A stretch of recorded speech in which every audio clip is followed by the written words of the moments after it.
station, the three departing crew members had an opportunity one final time to say goodbye to the crew members who are remaining on board the station, now part of Expedition 65, that officially began with the undocking of the Soyuz from the international outpost. They had a chance to say farewell to one another and then make their way into the Soyuz spacecraft, where they subsequently closed the hatches. Those hatches swung closed at 5:24 p.m. Central Time, 6:24 p.m. Eastern Time, after which the three departing crew members began a series of leak checks on their side of the docking interface, as did the station crew on their side in the Poisk module of the International Space Station. The three Expedition 64 crew members who are coming back to Earth this evening, Kate Rubins, Sergey Ryzhikov, and Sergey Kud-Sverchkov, then donned their Russian Sokol launch and entry suits, conducted leak checks on those suits, closed the hatches to the uppermost portion of the Soyuz spacecraft, the orbital module section, and configured all of their systems, conducted communications checks, and everything is in great shape for tonight's landing.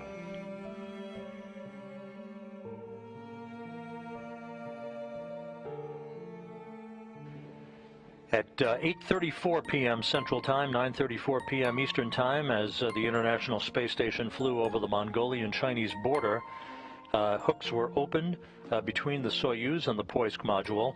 Springs on both sides of the docking interface pushed off against one another, and the Soyuz was free, backing away from the docking port to which it had relocated just a month ago to free up the Rosviet module on the Earth-facing side of the Russian segment of the station for the arrival last week of three new crew members who made their way to the space station, that being Oleg Novitsky, Pyotr Dubrov, and NASA's Mark Vande Hei. The Soyuz slowly backed away.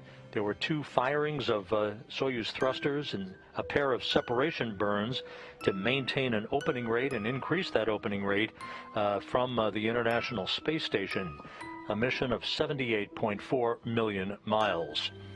We are just less than 31 minutes away from the engine firing of 4 minutes and 39 seconds now that will slow the Soyuz down by 128 meters per second to enable the Soyuz to drop out of orbit to begin its entry back into the Earth's atmosphere, and a landing just 1 hour and 24 minutes from now on the steppe of Kazakhstan, 91 miles to the southeast of the town of Dzhezkazgan, where Russian search and recovery forces will be awaiting the arrival of these three crew members who have spent half a year in space.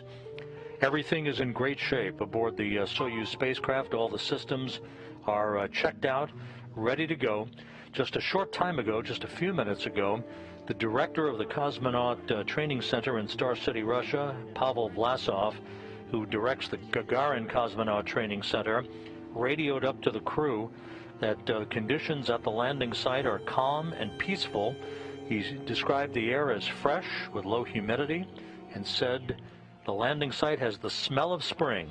It smells like freshly cut grass. Have a good flight home to your home planet. Those words coming from Pavel Vlasov, the director of the Gagarin Cosmonaut Training Center. At the airport in Dzhezkazgan, the forward staging site for tonight's landing and recovery operations, a dozen Mi-8 helicopters are set to take off a short time from now, most of them heading for the prime landing site to the southeast of Dzhezkazgan. Two of the helicopters to move to the midpoint between the landing site and the Baikonur Cosmodrome in Kazakhstan in the event of a ballistic landing, the unlikely event of a shortfall in the trajectory of the Soyuz back to Earth. And two additional helicopters will be poised in the vicinity, all of the bases covered, to recover the crew as quickly as possible following their touchdown in their Soyuz MS-17 spacecraft. The three returning crew members, Kate Rubins of NASA, Sergey Ryzhikov, who's the Soyuz MS-17 commander, and who was also the Expedition 64 commander during this long duration mission aboard the International Space Station, and flight engineer Sergey Kud-Sverchkov are in the home stretch of their flight. Rubins, when she lands, will have logged 300 days in space on her 2 flights, the 4th most days in space by a U.S. female astronaut, behind Peggy Whitson, Christina Cook, and Sunny Williams. Sergey Ryzhikov will have logged 185 days in space on his 2 missions over this increment, Expeditions 63-64, and will have totaled 358 days in space on his 2 flights. Kud-Sverchkov is wrapping up his first flight into space. The deorbit burn is scheduled at 11:01 p.m. Central Time. It again will be a 4-minute, 39-second retrograde firing, a braking maneuver of the Soyuz engines to slow the vehicle down by 128 meters per second, allowing it to drop out of orbit. Some 28 minutes after the deorbit burn, pyrotechnics will fire to separate the 3 sections of the Soyuz. The 3 crew members in the center section or descent module will feel the G-forces building up around them as they move through the plasma regime of the Earth's atmosphere. Once they exit the plasma regime, the command will be given to open up the parachutes 15 minutes before touchdown. First a drogue chute, followed by a giant main chute, and the Soyuz will be canted into the correct position for its altimeter to measure its rate of descent and its altitude from the landing site. Just a few seconds before touchdown, soft landing engines will fire, and the Soyuz will be home, with landing scheduled at 11:56 p.m. Central Time, 10:56 a.m. Kazakhstan time on Saturday morning. Engine start, deorbit burn underway. Current position at 0:48 seconds. 5.5 delta V. Change in velocity being reported now by Sergey Ryzhikov, the Soyuz commander. This is a 4-minute, 39-second retrograde maneuver. 13.8 over 30 seconds. Soyuz continues to decelerate as planned. Now a minute and a half into the burn. Firing 1 minute 30 seconds into the thruster operation. 41 into the burn. About 2 minutes to go. 2 minutes 30 seconds.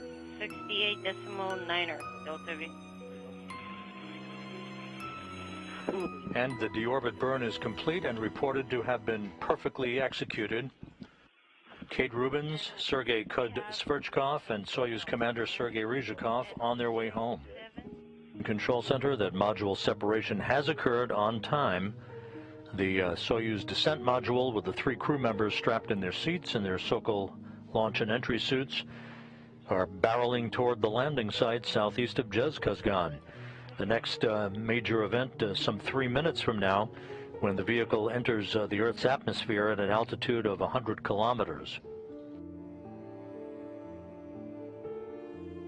Once the Soyuz approaches the landing site some 15 minutes before touchdown, there is a intricate parachute deployment sequence that is triggered by a barometric pressure sensor when the vehicle is about 41,000 feet above the ground. At that point, the main parachute cover is first jettisoned by pyrotechnic devices and springs. This will pull out a pair of extraction chutes, which in turn pulls out the drogue chute, which in turn pulls out the main parachute. It takes about 20 seconds for all of this to happen. When the atmospheric pressure that is measured around the Soyuz reaches the proper levels, a barometric pressure sensor starts a timer that triggers most of the remaining events in the landing sequence. At an altitude of about 18,000 feet off the ground, commands are issued to jettison the heat shield and to open valves to vent hydrogen peroxide, fuel for the entry control thrusters, and oxygen in the life support system tank. If we're fortunate enough to get video of the Soyuz under the chutes, we may be seeing that white smoke that is the venting the normal venting of hydrogen peroxide and oxygen into the air so that the vehicle can be safed for landing without an abundance of hazardous gases remaining in the tanks when the soft landing thrusters fire just milliseconds before touchdown. Now beginning to enter the Earth's atmosphere. This will mark the first effects of Earth's gravity against the bodies of the 3 crew members for the first time in 185 days.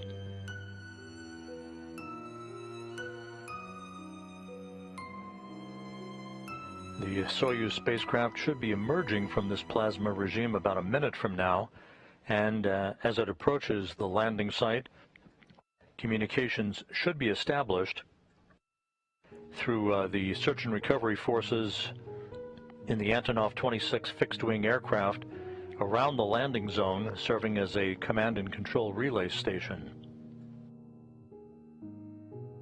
The plasma regime, atmospheric entry, was a nominal occurrence, and we're standing by now for the opening of the parachutes, the command to begin the parachute deployment sequence. Time to touchdown, about 14.5 minutes. Please tighten your shoulder straps.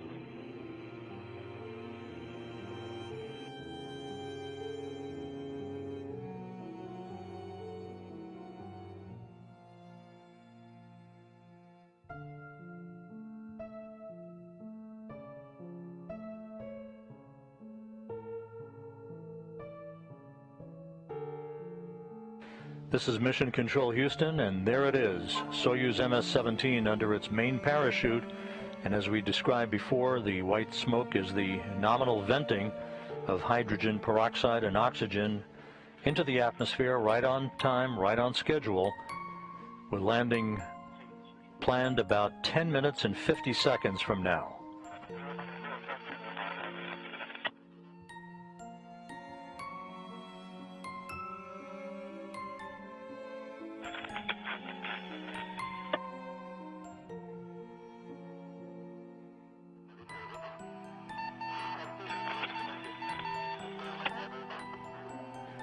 Reports now from the landing site from the Antonov 26 command and control flying aircraft indicate that the crew is in great shape.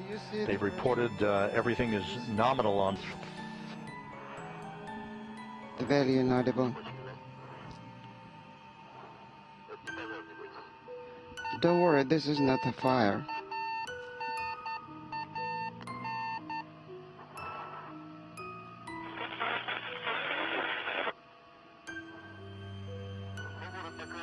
Over. Descending through a cloudless sky on a Saturday morning in Kazakhstan, Soyuz MS-17 with Rubins, Ryzhikov, and Kud-Sverchkov aboard, now 9.5 minutes from touchdown.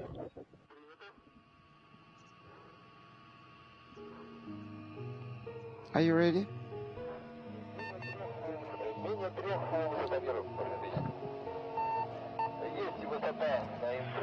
Yes.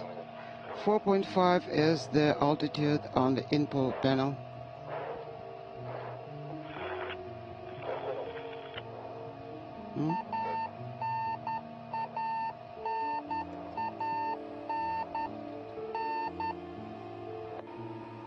The beeping sound you hear is a radio beacon on the Soyuz spacecraft that is relaying its position back for telemetry on the ground. The Soyuz very stable. The winds are virtually non-existent on the ground at the landing site, according to the latest reports. Put on the kneecaps.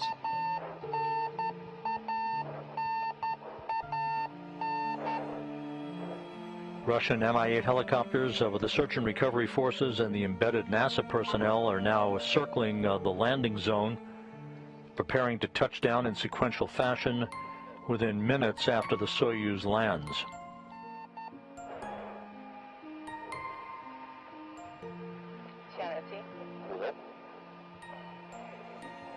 Those search and recovery forces are maintaining good two-way communications with the crew on board.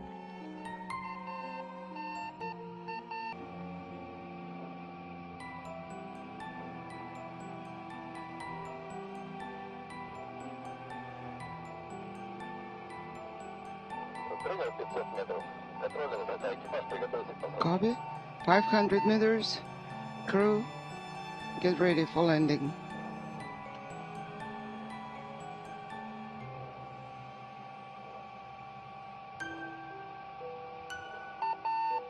Just over a minute until touchdown, everything looking good.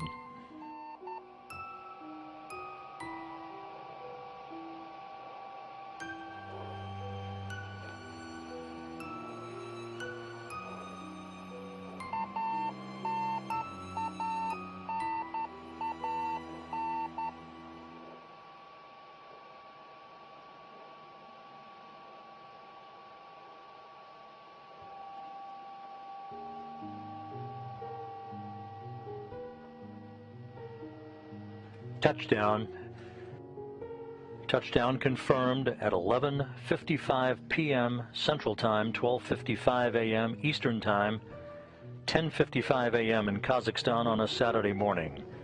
After 185 days in space, and a mission spanning 2,960 orbits of the Earth and 78.4 million miles, Kate Rubins, Sergey Ryzhikov, and Sergey Kud-Sverchkov are back on terra firma.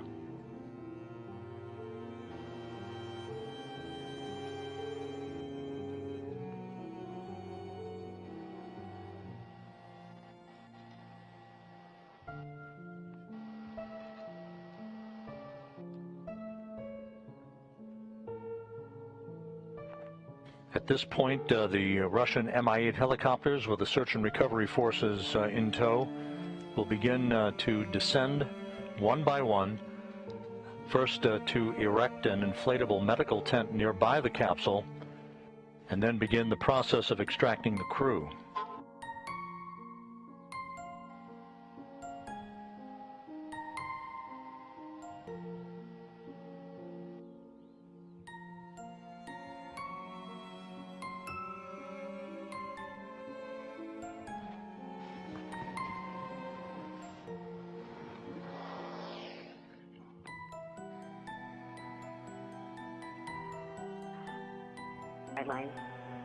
And we now have video from the landing site. We just caught a glimpse of Sergey Ryzhikov, and we're looking at the crew members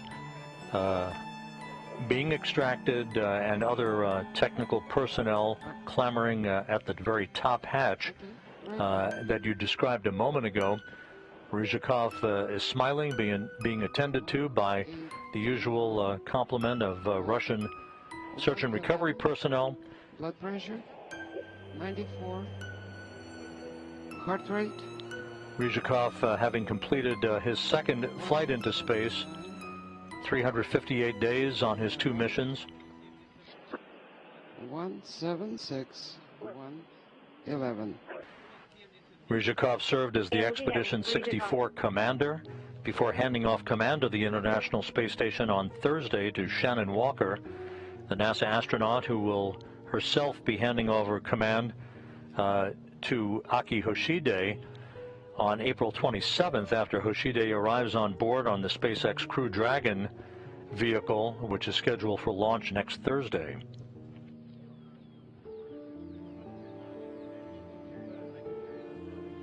And if you're looking at Sergey Ryzhikov from the front, our NASA personnel are to the left of him, ready to welcome Kate Rubins back home.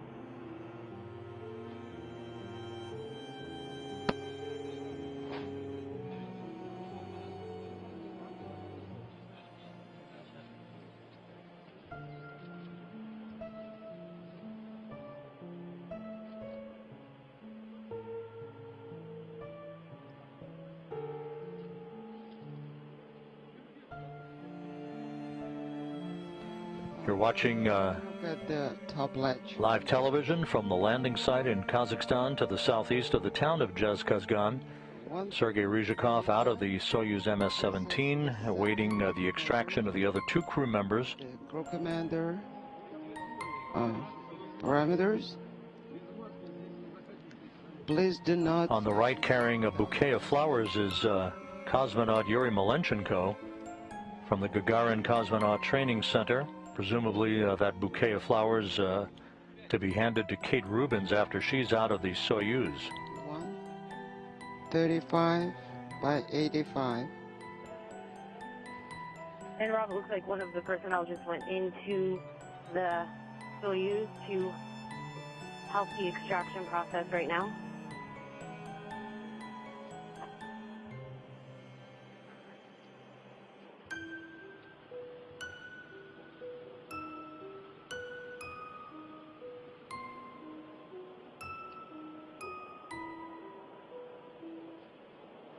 And here's our second crew member. Okay.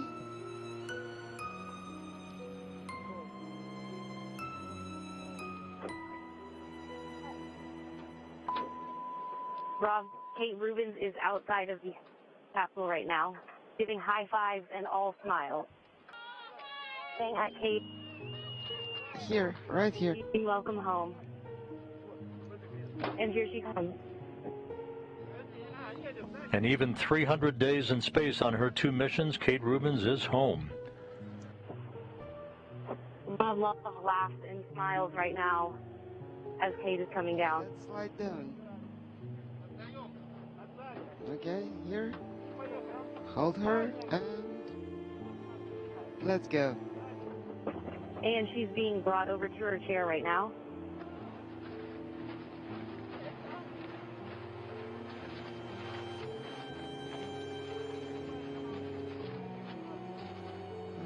Okay, Rob. Press her. Kate Rubins has been seated in her chair. Sit down. Again, all smiles Great. from both Rubins and our NASA personnel. And Kate Rubins now receiving flowers. A beautiful bouquet. Yuri, thank you. Thank you. Yuri Malenchenko handing Rubins that bouquet of flowers. On the left of your screen is Rubins' flight surgeon, Dr. Natasha Cho. On the right is a Russian nurse, Roxana Batsmanova, who operates every landing operation as one of the complement of NASA nurses. And Rob, we just asked Kate how her ride down was, and she said, quote, "It was awesome."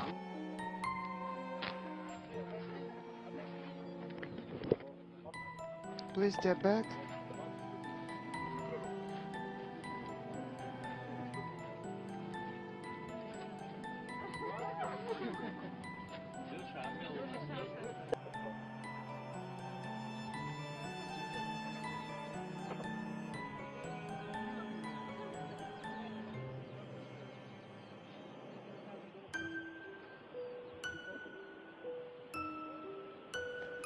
On a placid Saturday morning on the steppe of Kazakhstan, Sergey Kud-Sverchkov about to be extracted.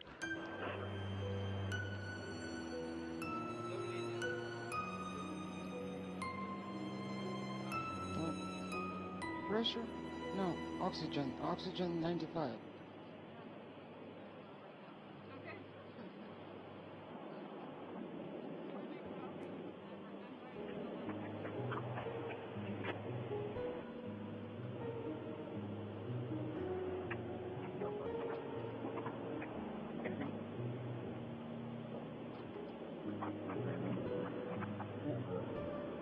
And Kud-Sverchkov is now out.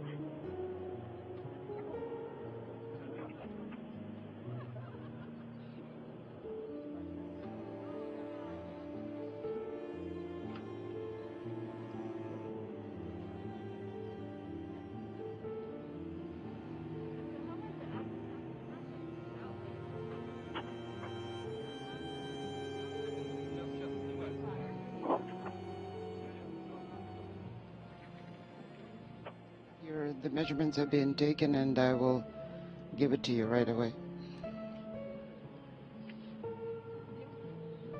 Rob, again, these chairs are where the crew will sit for a short time for their first set of medical evaluations, and they'll also be able to take their first phone call from back here on Earth. This is also a period of time for their equilibrium to get readjusted to gravity after living and working in. Okay, you ready?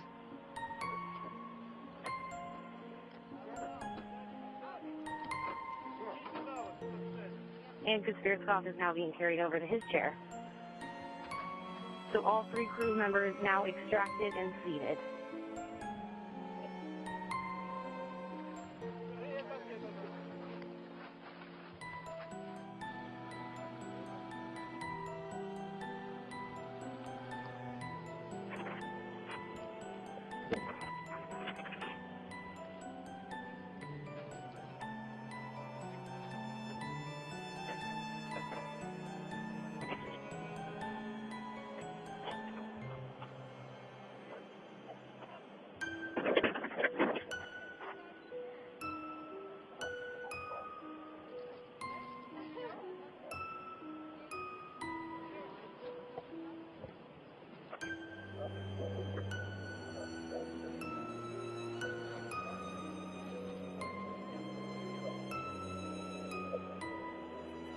ago, the Soyuz MS-17 crew, the Expedition 64 trio of Kate Rubins, Sergey Ryzhikov, and Sergey Kud-Sverchkov landed upright in their Soyuz vehicle to complete their 185-day mission.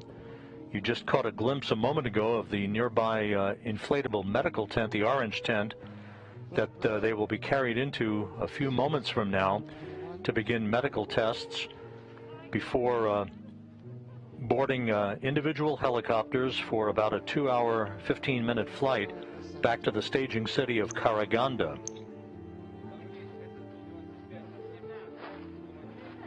Okay. Courtney, I think we have you reestablished now. Tell us what the scene is looking like at the landing site. Dr. Rob, well, as you know, all 3 crew members now in their seats. Kate Rubins having conversation with the NASA personnel on the side. Again, she said that her ride home was awesome, and she just said that it's really beyond her side of things. So I'm excited to do home. I know she had a great time living and working aboard the International Space Station. Again, they'll stay in these chairs for their first set of medical evaluations before being carried over to the tent. And Kate Rubins is now on the phone making her first call from back here on Earth.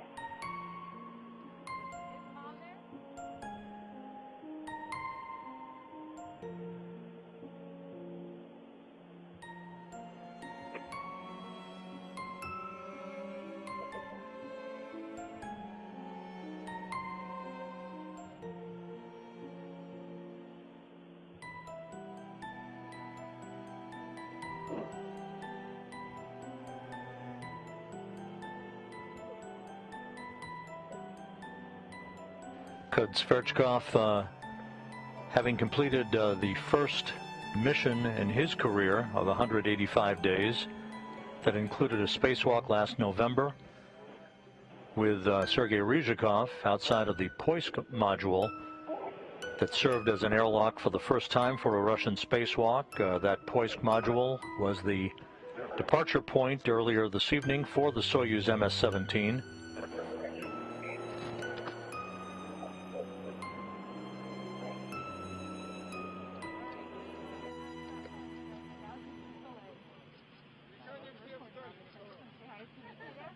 Not everybody's here yet.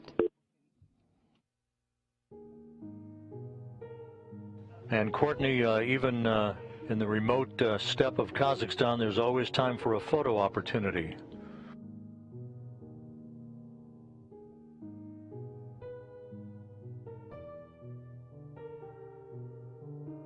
Okay. One more picture of the crew commander.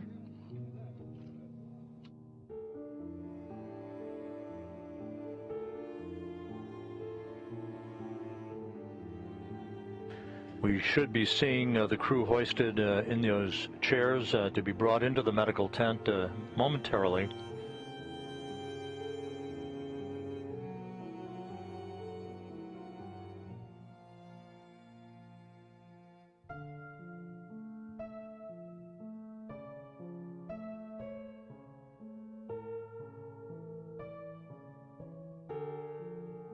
Everything went perfectly throughout the course of the night, from hatch closure through undocking, through the deorbit burn and all of the entry sequence of events that resulted in an upright landing for their descent module, a bullseye landing about 91 miles to the southeast of the town of Dzhezkazgan.